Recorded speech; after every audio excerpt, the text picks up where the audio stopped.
this news comes out Monday morning in Washington, and this is from time to time we'll do stuff that is specific to where I live, also my frame of reference. It's impossible to overstate how big a deal it is for the old heads like me to go back to the footprint of RFK. And there's a movie, it's been 20 years, Fish Story. Big Fish, it's called. Albert Finney, Billy Crudup. There's a million people that are in it that are just, Buscemi's in it, Danny DeVito's in it. Just an incredible film. And the gist of it is this guy that tells these tall tales, but then it turns out that actually there's a lot of truth in the stories that were told. Old heads like me will tell you what RFK was like, and people will roll their eyes and say, yeah, sure. The real Fish Story. What RFK was when it was right, it was real. Ask Troy Aikman about RFK. He'll just roll his eyes and be like, didn't have a lot of grass on the field. They'd paint it. It's fine. But it was hostile, and it made a difference. And it was when that organization was in the middle of winning Super Bowls, won 3 in a decade, went to 4. And they dusted off some of the old legends on Monday morning. Coach Joe was in the building. Joe Gibbs, Doug Williams, John Riggins. Links to the past to say, Josh Harris, like, we're going to build the best stadium in America. Roger Goodell's there that said them building this dramatically improves the opportunity or possibility of the nation's capital getting a Super Bowl. I don't love that. I mean, Super Bowl should be someplace either warm or indoors so the weather couldn't impact it. But around here, people get excited. Mostly they get excited that they can leave this dump that they've been in and leave behind an era that was wrecked and ruined and destroyed what was a proud and awesome franchise. So going back to that footprint, being able to, and largely it's private money, like 75% of the money's coming from the ownership side.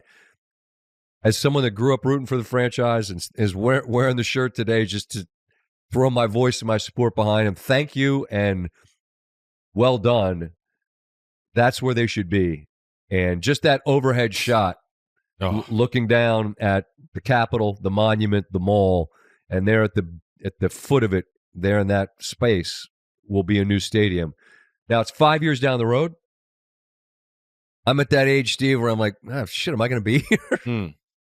But I also know that we'll do that thing where I'll say to you, hey, remember we were so-and-so, what was that? Was that 2 years ago? No, it was 5.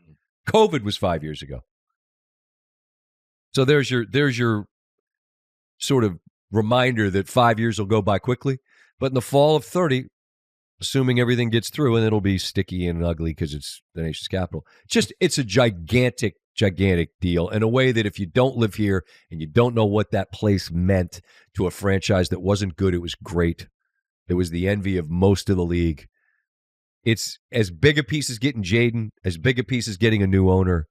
Like, this is a monster emotional thing for people that are old enough to remember. Not nostalgia. Nostalgia to me is something that, like, you remember something that really wasn't a thing.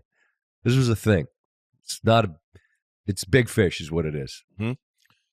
Outsider guy, new guy, parachuting in here. I love it. I think it's absolutely awesome. Woke up this morning, had some rumblings late before I went to bed, saw this was going to happen. I've actually spent some time looking into it. What's it going to take?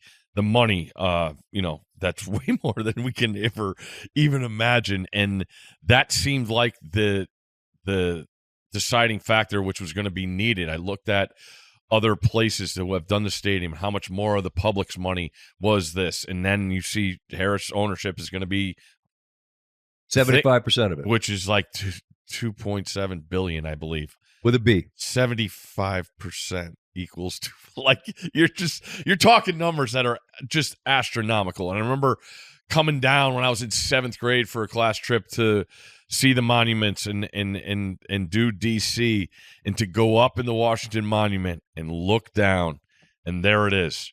You called Giant Stadium, the Meadowlands, a dump. outsider guy parachuting in, RFK. You watch it on TV. I'm like, what is this place? The bleachers are moving. Yep. They have grass. It's painted. Yep. Dave Butts has got green paint on his jersey. It's Butsy.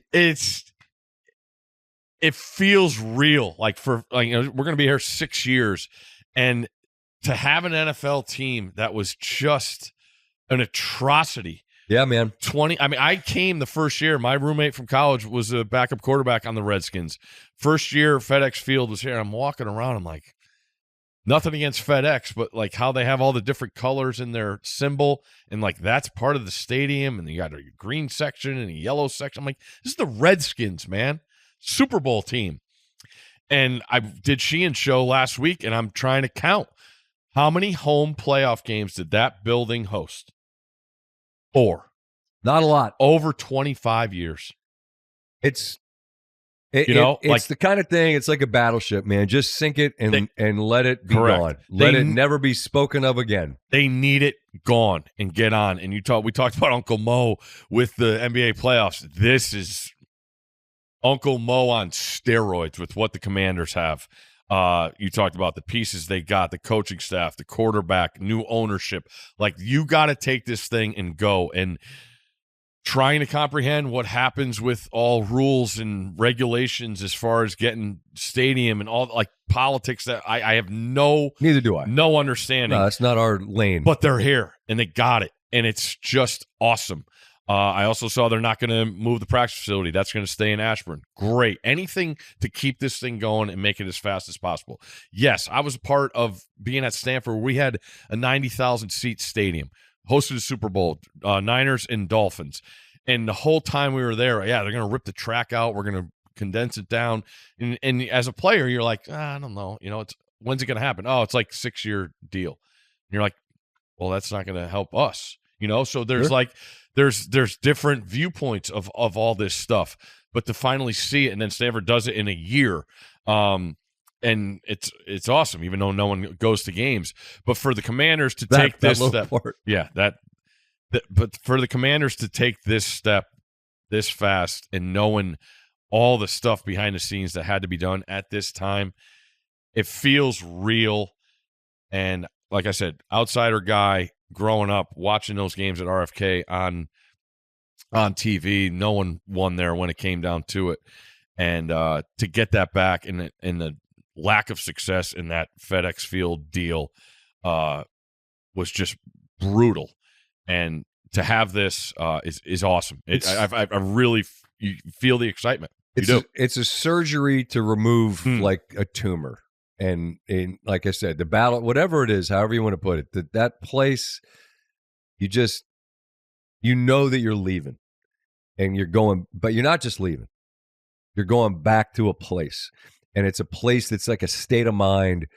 And again, you have to be of a certain age, and at this point, you're older.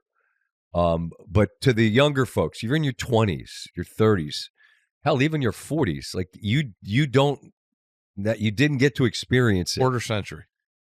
But just trust the old heads to tell you that get that faraway look in their eye and talk about what it was.